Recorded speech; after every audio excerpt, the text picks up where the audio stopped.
Olá, e aí, tudo bem com você? Hoje eu vou falar sobre um assunto que talvez seja do seu interesse ou talvez seja do interesse da sua cliente, que é o meu cabelo.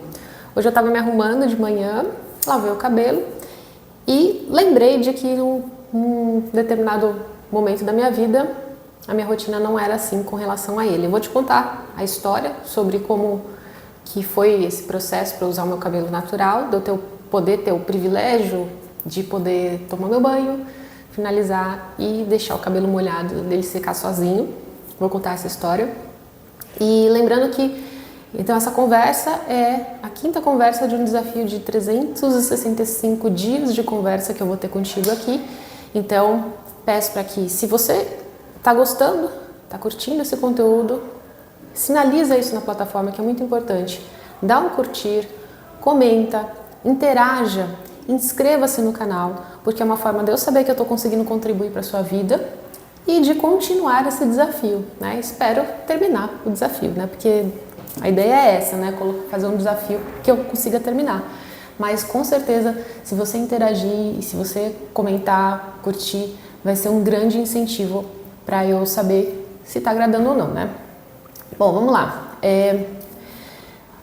A história é sobre o meu cabelo, a história de como eu cheguei a usá-lo assim, mas a questão é que isso, né, eu tô com 35 anos, na verdade não faz tanto tempo assim, né? Então, por que eu quero contar essa história? Porque talvez isso te ajude a entender melhor o seu próprio cabelo ou entender o cabelo da sua cliente, tá? Então, essa história começa do meu cabelo natural, de usar o cabelo natural, foi o seguinte. Quando eu estava com 11 anos, de 11 para 12 anos, veio aquela famosa, né, aquele famoso momento da vida da mulher, que é uma dureza, que é a puberdade.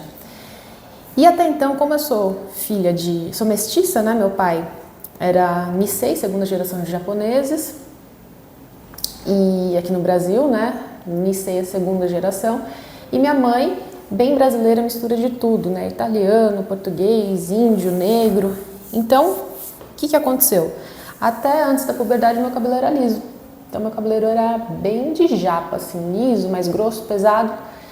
E aí, quando bateu a puberdade, meu cabelo começou a enrolar.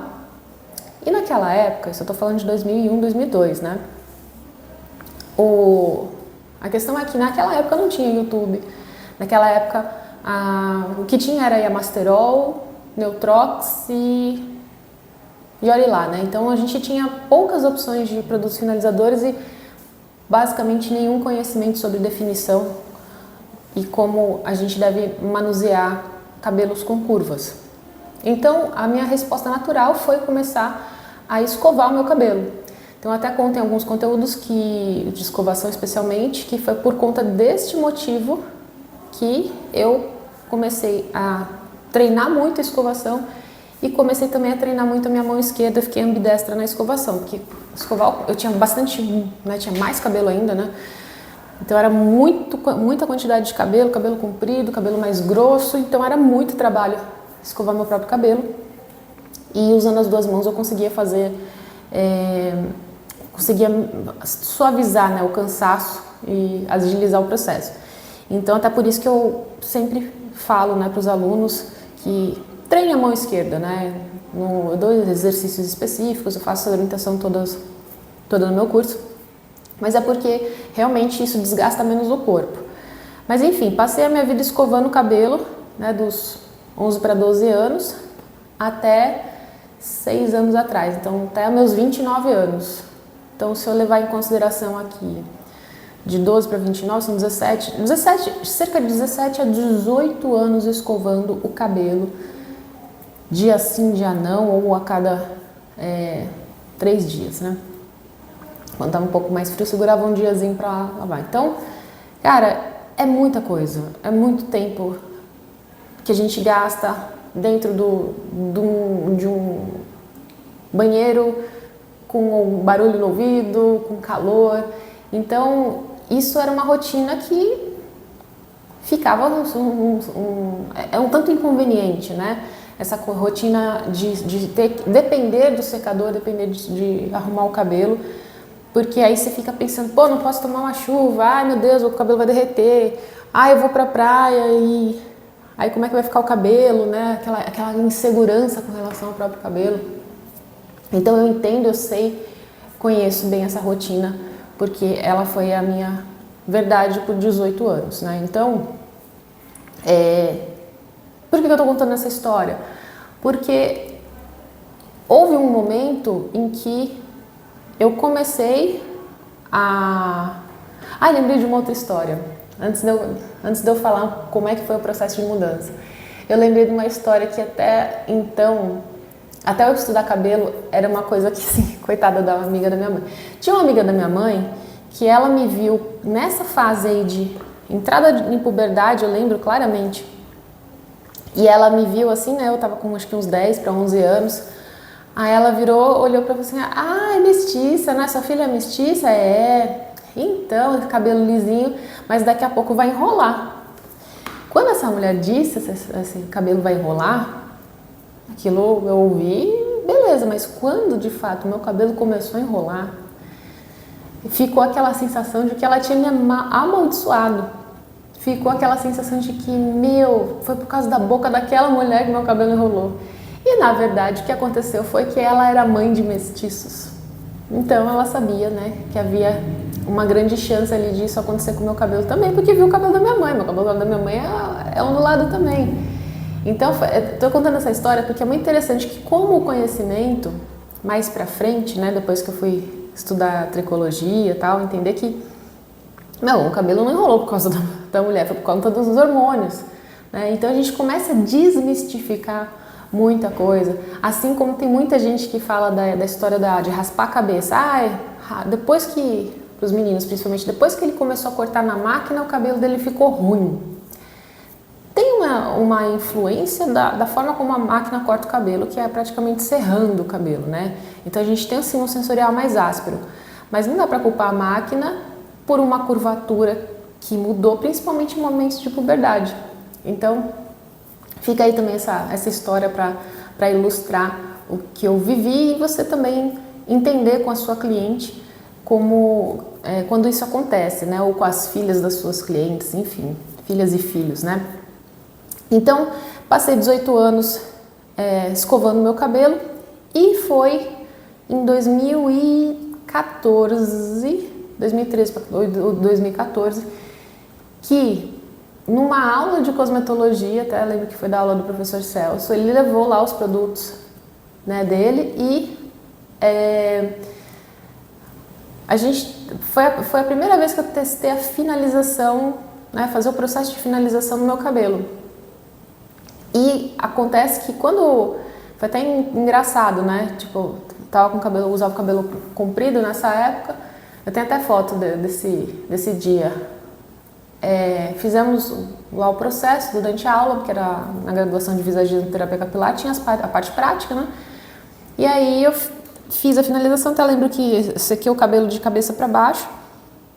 E na hora que eu voltei assim, eu olhei no espelho assim, eu tomei um susto. Porque eu não tinha visto o meu cabelo daquele jeito, porque era todo dia escovando. E a questão é que a ondulada, ela sofre muito por falta de definição. E porque também os hábitos da maior parte das onduladas, que ainda não usam o cabelo natural, são hábitos de lisa. Então, isso é incompatível. E uma das coisas que eu também falo para as onduladas, ó o frizz aqui. Isso aqui é normal. Eu fiz o meu processo de finalização, mas ele está secando ainda. Então a mulher tem que resistir a querer pegar e começar a alisar esse cabelo, passar a mão para baixar, e tem que mudar o hábito de mudar. Eu até falo que é mudar a mão também, né? Tá dando uma espalhadinha aqui, o cabelo tá ficando um pouco mais frisado. Eu venho aqui, encaixo, dou uma amassada, dou umas empurradas no cabelo e deixo ele secar, porque esse momento de frizz, de máxima expansão, tem a ver com o tanto de água que tem ainda no cabelo. Depois que ele seca, ele ganha volume e ele ganha mais definição. Mas enfim, isso tudo eu fui aprendendo ao longo do tempo por conta da tricologia, por conta da cosmetologia, por conta da prática, né? E aí, voltando a esse momento da definição do meu cabelo, o que aconteceu? Usei os produtos, a gente fez a sequência do processo e eu tentei fazer isso outras vezes, mas não rolava, não funcionava, né? E eu também não me sentia tão confortável. Então é importante você entender isso também, que o processo de uma ondulada que escova, que seca o cabelo, para ela usar o cabelo natural, vai ter um momento onde ela não se identifica, vai ter um momento, né, no começo principalmente, que ela não sabe manusear o cabelo, então ela não consegue dar o mesmo resultado que você dá quando você finaliza. E então é meio que um gerenciamento das fases para chegar no resultado final de um cabelo que você consegue usá-lo natural e não depender de secador para isso, né? Então eu fui passando também por esses momentos até que em 2018 para 2019 eu estava fazendo um trabalho numa empresa multinacional de um experimento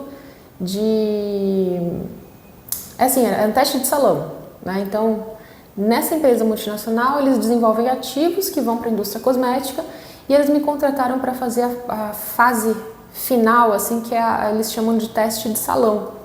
E nesse teste de salão, eu experimentava os produtos sem saber, né, qual que tinha ativo, que ativo que tinha, teste às cegas, né? Passava metade da cabeça um produto, uma linha, e metade a outra. E aí eu chegava fazer uma avaliação sensorial, né, e dava lá o meu parecer.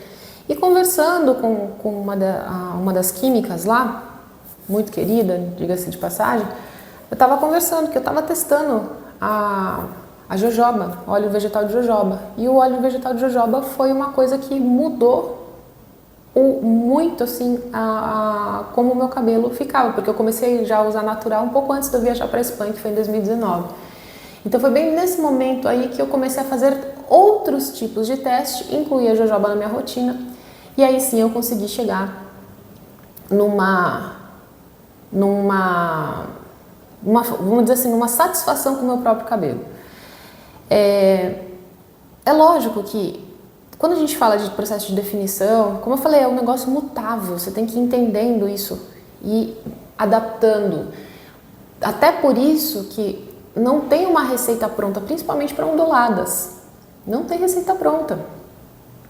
Tem no curso, no meu curso na parte de escovação, eu ensino a pessoa a fazer a finalização natural de cacheadas e finalização de onduladas, porque é diferente. Então não dá nem para eu explicar aqui uma aula que eu dei em mais de 1 hora, porque você precisa entender. A jojoba ela é um dos fatores, um dos elementos que impactam nesse resultado, principalmente de onduladas. Mas hoje definitivamente não, prefiro para você, não é a única questão. É que ela deu um start para mim, ela deu um processo de observação, startou um processo de observação para mim que foi muito, muito legal. Então, lá eu explico em 1 hora ponto de água, mistura de produto, mistura ou não mistura de produto, porque a gente também tem que identificar isso, né? Manuseio, isso tudo tem que ser aprendido. E foi essa saga, né? Foi todo esse processo. Eu assisti muitos tutoriais, mas eu assisti muitos tutoriais, eu vi muita coisa de blogueira que não é cabeleireira, vi coisa de cabeleireiros, para chegar numa explicação, numa organização que qualquer pessoa entenda e tome as decisões de personalização para cada atendimento. Então, hoje é muito satisfatório eu conseguir ficar feliz com o meu próprio cabelo, naturalmente como ele é, né?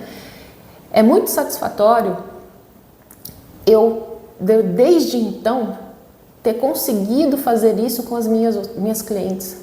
Eu tenho, assim, N histórias de clientes que conseguiram compreender melhor os seus cabelos ondulados e passaram a ter a mesma satisfação que eu de lavar o cabelo, finalizar e sair com ele molhado, de não ter mais medo da chuva, de ir para a praia feliz, porque vai lá, toma mergulha, lógico, tem que ter os devidos cuidados, mas ela sabe que o cabelo dela vai ficar bonito, e às vezes até fica surpreendentemente mais bonito do que ela imaginava.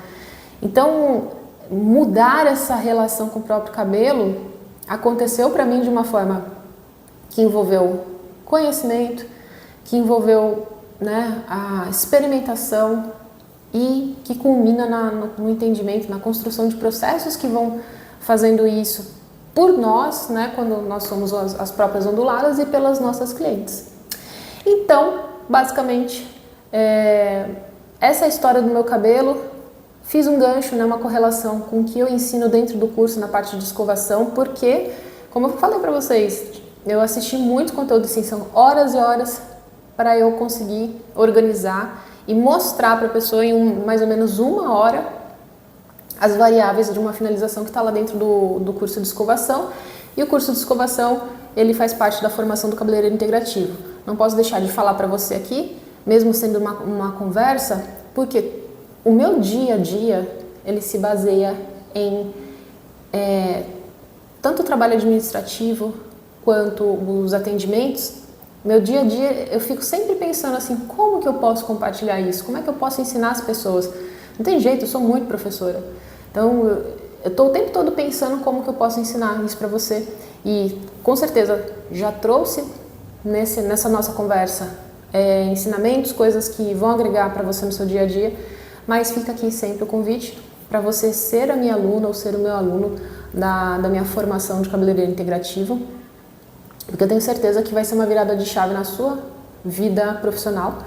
E você se juntar a uma comunidade de pessoas que pensam beleza de uma forma bem diferente. É um pensamento, é um foco direcionado para o bem-estar capilar. O bem-estar capilar é saúde e equilíbrio, e beleza em equilíbrio. Então, saúde e beleza, juntou isso tudo, é o que eu chamo de bem-estar capilar. E se você quer continuar acompanhando mais histórias de bem-estar capilar, desse mundo que eu vivo, né? Amanhã eu estarei de volta aqui. Então fica o convite para você vir aqui amanhã no mesmo horário. Te vejo lá.